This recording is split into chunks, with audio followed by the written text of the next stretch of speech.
Today we are taking this once abandoned 350Z off jack stands and onto the road for the first time in years. Now it's no secret this is going to be a lot of work, so let's make a list of everything we've got to do and start checking stuff off.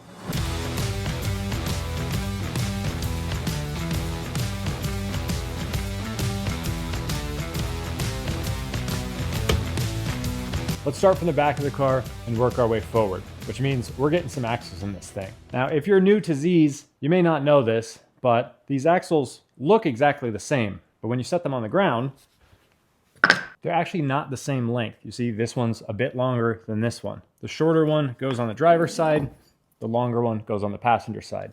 Little tip, if you are carrying axles for your drift car as spares when you go to the track, or if you just have these thrown in your parts bin like I did, it's smart to label them. So I just put a little P or D on them for passenger or driver side so I know which one goes where.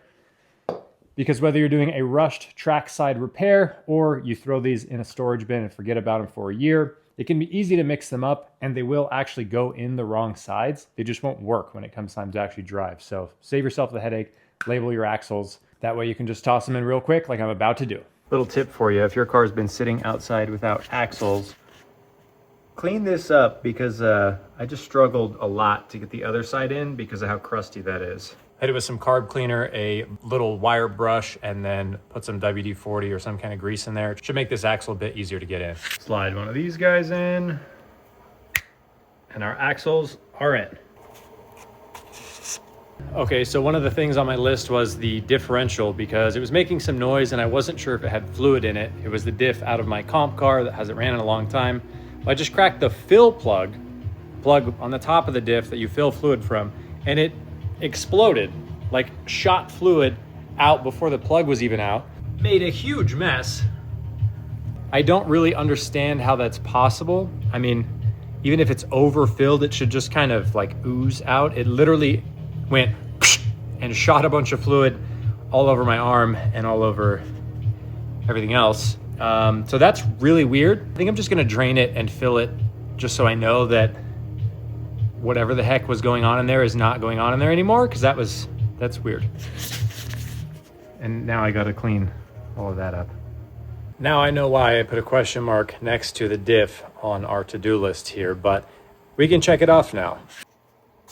Also, I wrote trans fluid on here because I couldn't remember what we did, but I double checked the video of when we got this car running and we did put trans fluid in there. So we're doing good. Sticking with the theme of working under the car, the next thing on our list here is this O2 sensor wire. Let me show you what I'm talking about. So because we have test pipes and an aftermarket Y pipe, there's no brace that normally runs across here and connects the factory downpipe things, which is where these wires normally get tucked up to. So we're gonna make something quick just to get these kind of zip tied up out of the way. That way they're not dragging on the ground when we wanna drive this thing. Scrap piece of aluminum with some holes drilled in it, random bolt. Should get the job done. We're gonna be using that little threaded hole there and some zip ties. Give it a little bit of bend on both sides and that ain't going nowhere.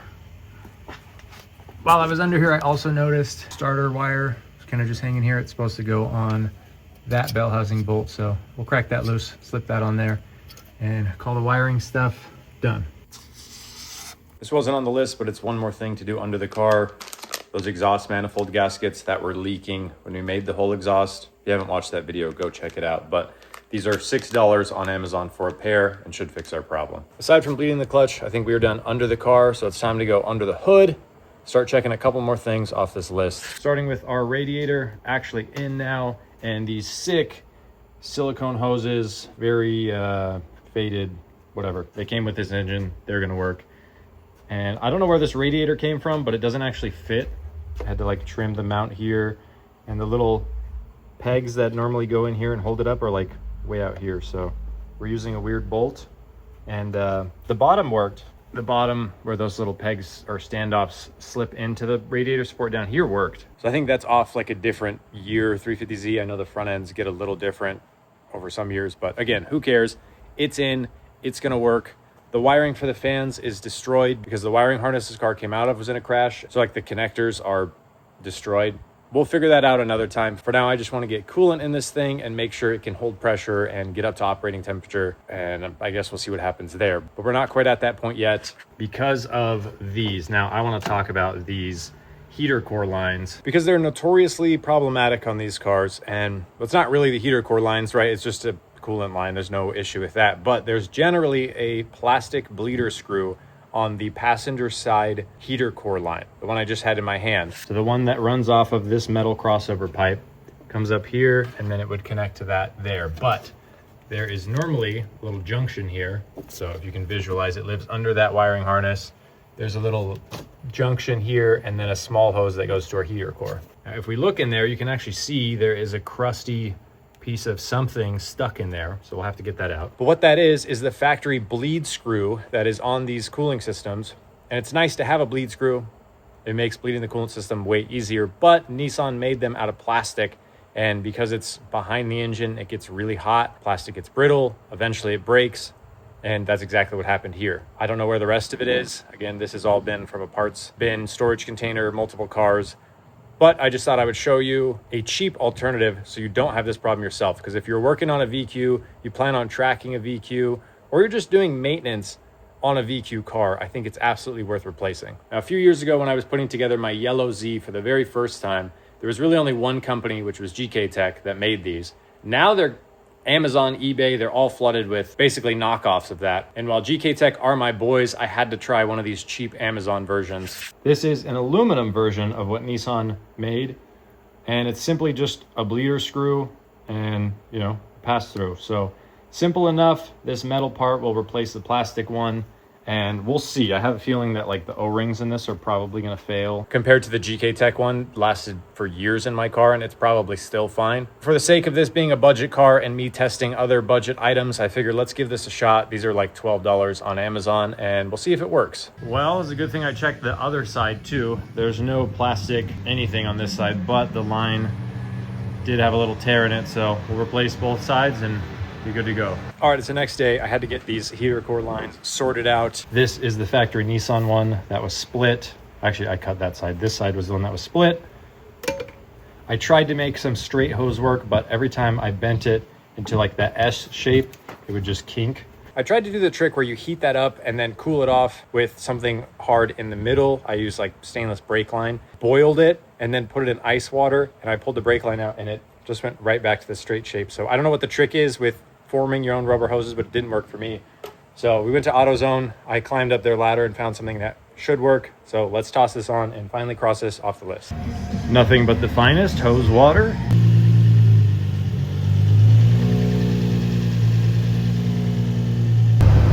Got our heater on full blast here and it's working. We are getting up to operating temperature. Our Amazon bleed screw is working. It works. It ran, got up to operating temperature. Our fans don't work at all, so we'll have to fix the wiring on that later. But that was a big win. Nothing leaked. Cooling system held pressure, no problem. And we got up to operating temperature without any major failures. So big win, checking that off the list. But let's keep working so we can get this thing drivable. While I'm waiting on someone to come help me bleed the brakes and the clutch, figure let's move on to the next thing, which is going to be hood pins, because I don't have a hood latch or the cable or like anything to make the factory system work. So hood pins it is. And I'm thinking of using one of these little factory things. They go through the big metal headlight bracket here. So I think it'll be pretty secure through one of these just like that. So let's get that going. We'll get the hood marked and a hole drilled and all of that. Little tip on the hood pins here. Big hole saw underneath. And then we'll do a small hole saw on the top for our actual pin. That'll be good. This was an exciting moment. For the first time, I was able to shift through the gears. The transmission actually worked. The clutch was engaging and disengaging. And as you can see here, the wheels, or rather wheel hubs, are spinning. Seats are in.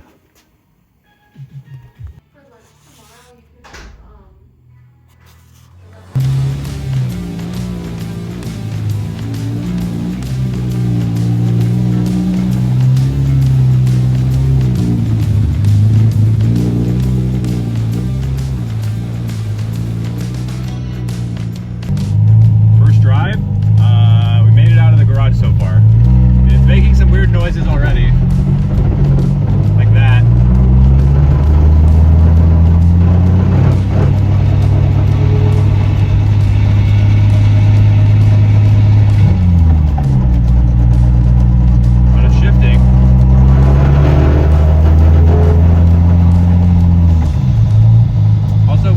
brakes.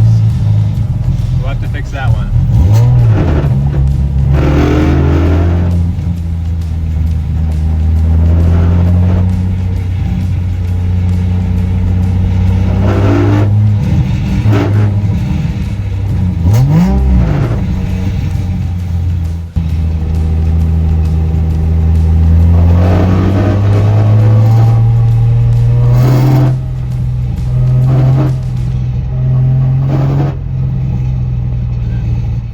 The Abandon Z drives. Doesn't stop, but that's a problem we'll fix on another day. The fact that this thing moved under its own power is a huge win, and I am super excited about it. Yes, we still have a lot of work to do. I was not expecting whatever that scary noise was, and I was also expecting the brakes to work. We did bleed them, and they seemed like they were okay, but I don't really know what's going on there. Maybe we just need to bleed them again. The car was also stalling when I was on the brakes, so I'm wondering if it's like a vacuum-related issue and maybe the brakes are pulling too much vacuum and stalling the car out. Again, these are all problems for another day. For now, I have to celebrate the win that this thing moved under its own power for the first time in years. I mean, this car has been a shell, abandoned in my backyard for like 2 years now. So the fact that it moved, ran, drove, didn't really stop, that's a huge step in the right direction, and I am beyond excited. Engine sounds healthy. The clutch, the transmission, everything seems to work just fine. We've just got some little details to work out. And all that will come in the next couple of videos, so make sure you guys are subscribed. Let me know what you think of this budget project so far. I'm pretty happy with how it's coming along, and we've got a lot more in store for it before we get out to the track in about a month or so. But that also means we've got a lot of work to do. So I'm gonna get back to it, and I'll catch you guys in the next one.